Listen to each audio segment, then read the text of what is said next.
তাকে হ্যাক করানোর চেষ্টা আইসিসি, যা বলল বিসিবি। ভারতের সঙ্গে বাংলাদেশের রাজনৈতিক ও কূটনৈতিক তিক্ততা ক্রিকেটেও লেগেছে।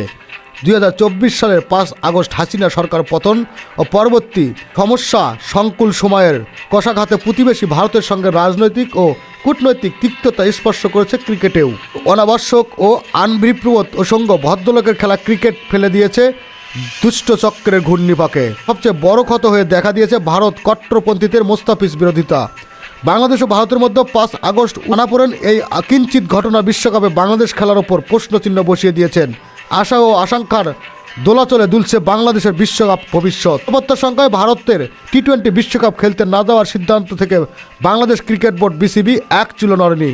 তাদের নাকে হাঁ করতে পারেনি আইসিসি। মঙ্গলবার দুপুরে আন্তর্জাতিক ক্রিকেট কাউন্সিল আইসিসির সঙ্গে ভিডিও কনফারেন্সের সমস্যার সমাধান সূত্রে খুঁজে পাওয়া যায়নি। বিসিবি আবারও বিশ্বকাপে তাদের সব ম্যাচ ভারত থেকে সরিয়ে অন্য দেশে নিয়ে যাওয়ার অনুরোধ করছে আইসিসিকে। এক সংবাদ বিজ্ঞপ্তিতে বিসিবি জানিয়েছে, নিরাপত্তা নিয়ে ঝুঁকি থাকায় ভারতে বিশ্বকাপ না খেলার সিদ্ধান্ত পূর্ণ ব্যক্ত করা হয়েছে। এই সঙ্গে বিসিবি আবারও আইসিসিকে অনুরোধ জানিয়েছে বিশ্বকাপে বাংলাদেশের সব ম্যাচ ভারতের বাইরে অন্য কোনো দেশে সরিয়ে নেওয়ার জন্য।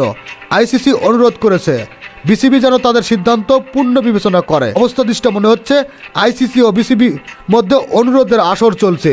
টি-20 বিশ্বকাপ শুরু হবে 7 ফেব্রুয়ারি। এই হিসাবে বাকি আর মাত্র 26 দিন, সময় অনেক কম। তো অল্প সময়ে সংকটের সুরাহা কিভাবে করবে আইসিসি, সে এক প্রশ্ন। ভিডিও কনফারেন্সের বিশ্ব ক্রিকেটের নিয়ন্ত্রক সংস্থা বিসিবিকে অনুরোধ করেছে তাদের সিদ্ধান্ত পূর্ণ বিবেচনা করতে। বিসিবির বিবৃতিতে বলা হয়, আইসিসি জানিয়েছে যে টুর্নামেন্টের সূচি ইতিমধ্যে প্রকাশিত হয়েছে, তা ভারতে না খেলার সিদ্ধান্ত যেন বিসিবির পূর্ণ বিবেচনা করে। পক্ষেই সমস্যার সম্ভাব্য সমাধান খুঁজে পেতে আলোচনা অব্যাহত রাখতে সম্মত হয়েছে। বিবৃতিতে আরও বলা হয়, বাংলাদেশ দলের খেলোয়াড়, অফিসিয়াল ও স্টাফদের নিরাপত্তা নিশ্চিত প্রতিশ্রুতিবদ্ধ বিসিবি।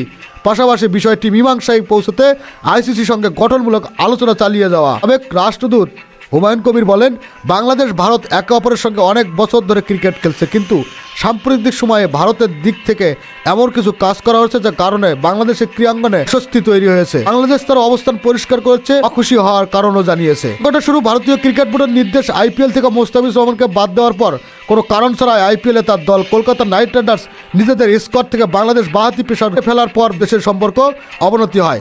এই অযৌক্তিক সিদ্ধান্ত মেনে নিতে পারেনি বাংলাদেশের ক্রিকেট প্রেমীরা। নিজেরা বাংলাদেশের আইপিএল এর সম্প্রচার বন্ধ রাখতে প্রজ্ঞাপন জারি করে তথ্য মন্ত্রণালয়। সবশেষ গত পরশু যুব ক্রীড়া উপদেষ্টা আসিফ নজরুল জানান, আইসিসির নিরাপত্তা কমিটি মুস্তাফিজকে ছাড়াই ভারতীয় খেলা সহ 3টি শর্ত দিয়েছে বিসিবিকে, যা মেনে নেওয়া অসম্ভব। খেলাধুলার আপডেট নিউজ পেতে চ্যানেলটি সাবস্ক্রাইব করে সাথেই থাকুন।